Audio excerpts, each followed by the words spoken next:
O poder corrompe.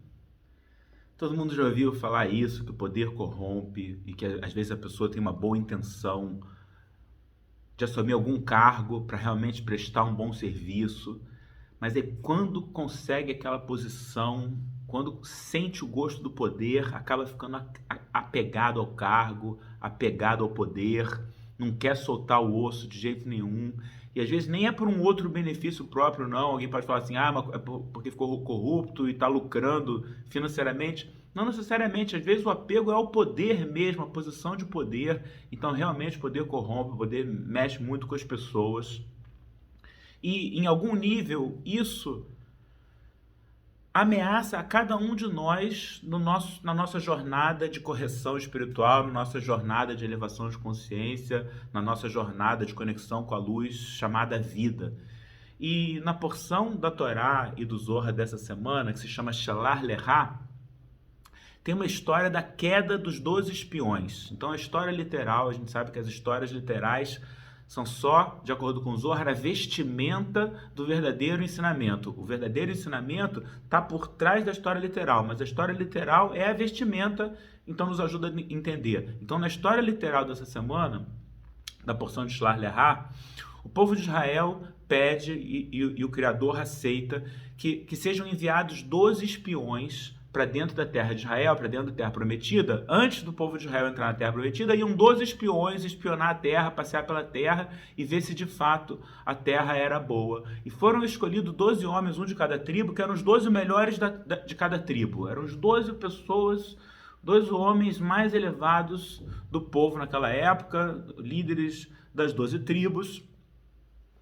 E eles foram enviados, e assim que eles entraram na terra prometida, eles ficaram apegados à posição de poder. E eles tinham poder enquanto o povo vivia no deserto. Eles sentiram, nós temos poder, nós temos uma posição de poder enquanto o povo está no deserto.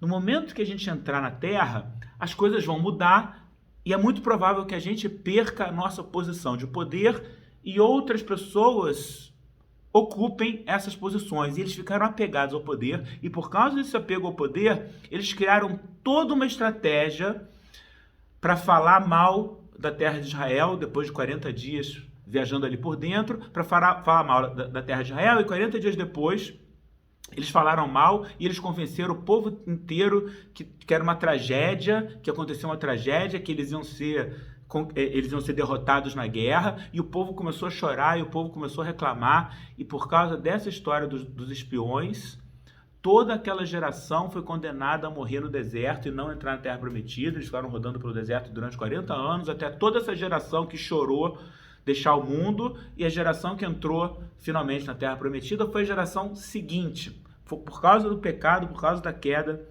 dos espiões. Então os espiões queriam posição, queriam poder, e o que acabou acontecendo? Perderam tudo. Não só perderam a posição e perderam o poder, perderam a vida, porque os 10 espiões que falaram mal da terra de Israel morreram ali no final da porção mesmo. Teve uma epidemia e eles morreram. E o resto do povo todo, eles acabaram causando a morte do resto do povo todo durante 40 anos no deserto. Mas eles morreram ali mesmo. Então, aquele que quer uma coisa que não é para ser tua, não é para ser dele, não só não consegue aquela coisa, ainda acaba perdendo dele. E a gente aprende isso de vários lugares, e a gente aprende isso da história dos espiões. Na porção da semana que vem também tem uma história parecida. Korah queria a posição de Arão, de sumo sacerdote. Não só ele não conseguiu a posição de Arão, de sumo sacerdote, ele ainda perdeu a posição dele, porque ele também morreu, foi tragado pela terra e também morreu, acabou perdendo tudo. Era um homem muito bonito, era um homem muito rico, era um homem muito inteligente, acabou perdendo tudo porque ele queria alguma coisa que não era para ser dele. Aqui é a mesma coisa. Os espiões, esses 10 líderes, estavam apegados à posição de liderança. A gente deve querer trabalhar, a gente deve querer dar o máximo de si, mas sem apego pela posição da liderança. Mas quando a gente fala que o poder corrompe, é exatamente isso. A pessoa fica apegada àquela posição de liderança, aquele ego, e acaba perdendo tudo.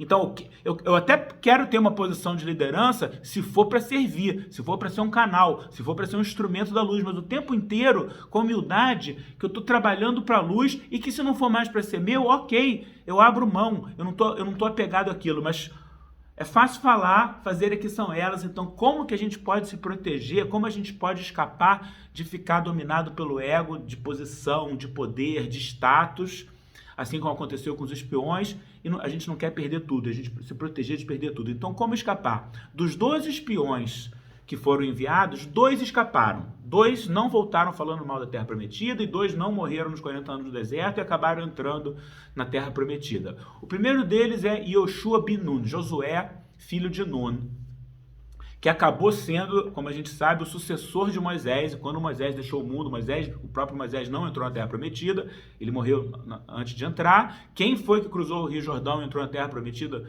com os israelitas e foi o primeiro líder dos israelitas na Terra Prometida? Foi Josué. Então Josué foi um dos 12 espiões que não caiu. Como está escrito na porção dessa semana que o nome dele era Hoshea bin Nun, e que Moisés deu uma letra Yud a mais para ele, chamou ele de Yehoshua, que significa salvação. Para ele ser salvo do mau conselho dos espiões, para ele ser salvo dessa má consciência dos espiões, Moisés deu uma bênção adicional para ele, uma letra Yud adicional. A letra Yud é a primeira letra do tetragrama, do Yud Kei Vav Kei, do nome de Deus. Então, ele recebeu uma ajuda de cima vindo de Moisés. Então, primeira lição, como eu posso me livrar do ego, de posição, de poder, de ficar apegado à posição e ao poder, ao reconhecimento e ao cargo, pedindo ajuda de cima. A gente precisa de ajuda de cima para manter a humildade, a gente precisa de ajuda de cima, e Josué e Yoshua recebeu ajuda de cima de Moisés. Quem foi o segundo espião que se salvou? Caleb ben Yefuné, o líder da tribo de Judá. E qual foi o segredo de Caleb ben Yefuné? Ele percebeu o que estava acontecendo. Ele viu que os outros espiões ficaram cegos pelo ego e que eles estavam dominados por aquele desejo pelo poder. E ele viu que aquilo também estava começando a contaminar ele próprio.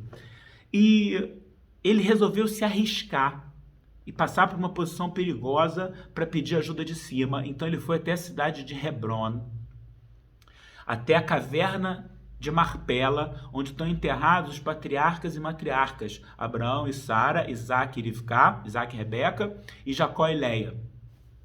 E que é um lugar que tem uma energia sagrada, uma energia positiva incrível, é um portal entre o 1% e o 99%, entre o plano físico e o plano superior.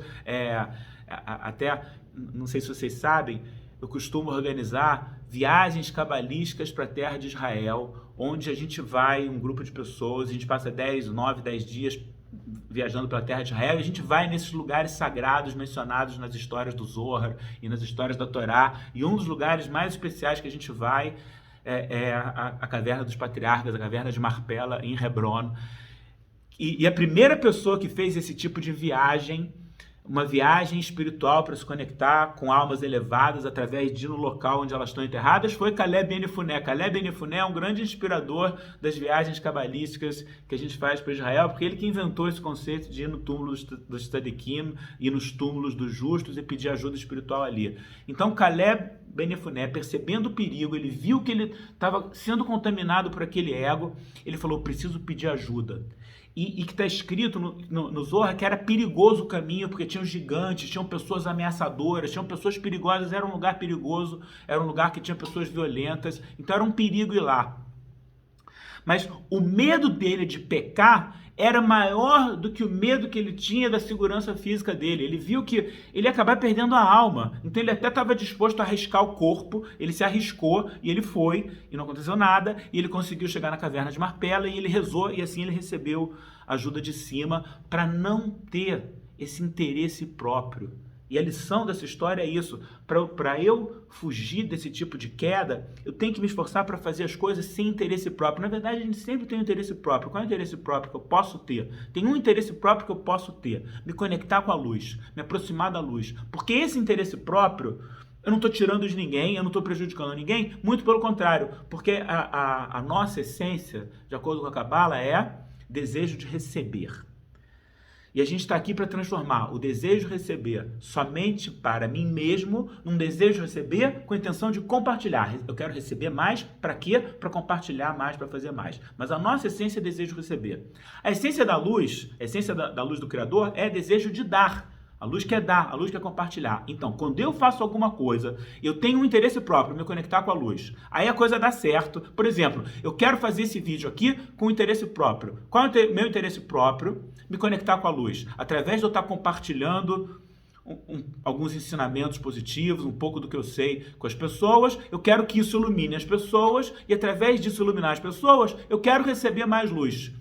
Não tem problema em ter esse interesse próprio. Por quê? Porque a partir do momento que dá certo e eu recebo luz, agora eu estou mais iluminado. Mais iluminado vai aumentar o meu desejo de compartilhar.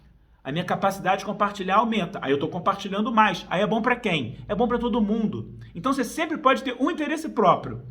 Receber mais luz com essa intenção de compartilhar mais. Quero mais poder, quero mais dinheiro, quero mais vida, quero mais sabedoria, quero mais conhecimento, quero continuar vivo. Para quê? Para compartilhar mais, para poder contribuir mais, para continuar fazendo a minha parte. Aí eu posso ter, mas eu não posso ter o interesse próprio do ego, que é o que aconteceu com os espiões, o que acontece muitas vezes conosco, que é fugir.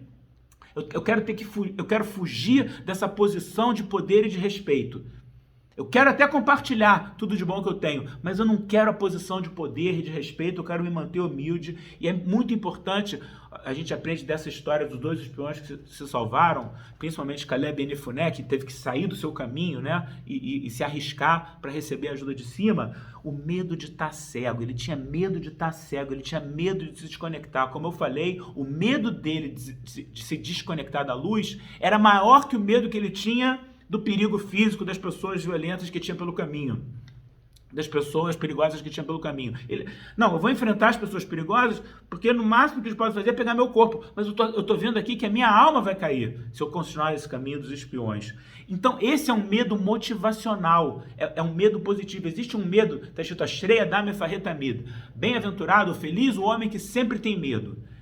Qual é esse medo que a gente sempre tem que ter? Porque a gente sabe que existe um outro tipo de medo, que é um medo paralisante, que a gente tem que superar esse medo, que a pessoa tem medo de um dia ficar sozinha, de um dia ficar pobre e não faz as coisas. Esse medo eu tenho que peitar, eu tenho que enfrentar, eu tenho que transpor esse medo. Existe um tipo de medo ilusório que é negativo do ponto de vista cabalístico, medo do monstro debaixo da cama. Você tem que tomar coragem de olhar para debaixo da cama e ver que não tem monstro. E se você não tiver coragem de olhar, o monstro vai crescendo, vai crescendo, vai crescendo e ocupa o quarto inteiro, e ocupa a casa inteira, e ocupa a vida inteira. Então tem um tipo de medo que a gente tem que enfrentar. Mas tem um outro tipo de medo, que é esse que eu estou falando, Ashrei Adam Mefaret Tamid, bem-aventurado, feliz o homem que sempre tem medo, que a gente sempre tem que ter, que é um medo motivacional. É um medo que me leva a fazer mais. Eu quero dar a melhor aula possível, eu quero fazer o melhor vídeo possível, porque se eu beneficiar mais pessoas, eu vou ganhar o meu dividendo, eu vou ganhar a minha energia na minha conta kármica. Então é do meu interesse fazer o melhor possível. Então tem um medo motivacional de eu não estar fazendo bem o suficiente, um medo motivacional de perder uma oportunidade, então me leva a fazer. Então é bom ter esse medo que nos motiva a fazer a coisa certa. Então essa semana a gente quer estar muito atento a isso, prestar atenção nisso, fugir de posição de poder, fugir de posição de ego. É muito perigoso o ego traz uma queda para o corpo e para a alma, e a gente conseguir superar o ego é um desafio constante, e é bom ter esse medo motivacional. Eu tenho medo de não estar fazendo o suficiente, eu tenho medo de fazer algum curto-circuito que me desconecte da luz, eu tenho medo de estar sendo dominado pelo meu ego e nem estar conseguindo ver que eu estou sendo dominado pelo meu ego, e pedir ajuda de cima. Por favor, me ajuda a ver. Não quero me desconectar de jeito nenhum, por favor, me ajuda a ver. Quero agradecer você por ter assistido. Quem está assistindo aqui no YouTube, por favor, curte aqui, deixa seu comentário, coisa que eu estou aprendendo a falar com os youtubers. Curte aqui, deixa seu comentário, se inscreve no nosso canal. Se você está só ouvindo o áudio pelo Spotify ou outros podcasts, saiba que temos no YouTube também a mesma coisa com o meu rosto aqui aparecendo. E se você for assistir no YouTube, por favor, inscreva-se no canal, que isso ajuda a coisa a ser divulgada, e dá like. E comenta, por favor, e a gente mantém um contato. Eu vou me esforçar para responder. Muito obrigado, uma boa semana para todos nós.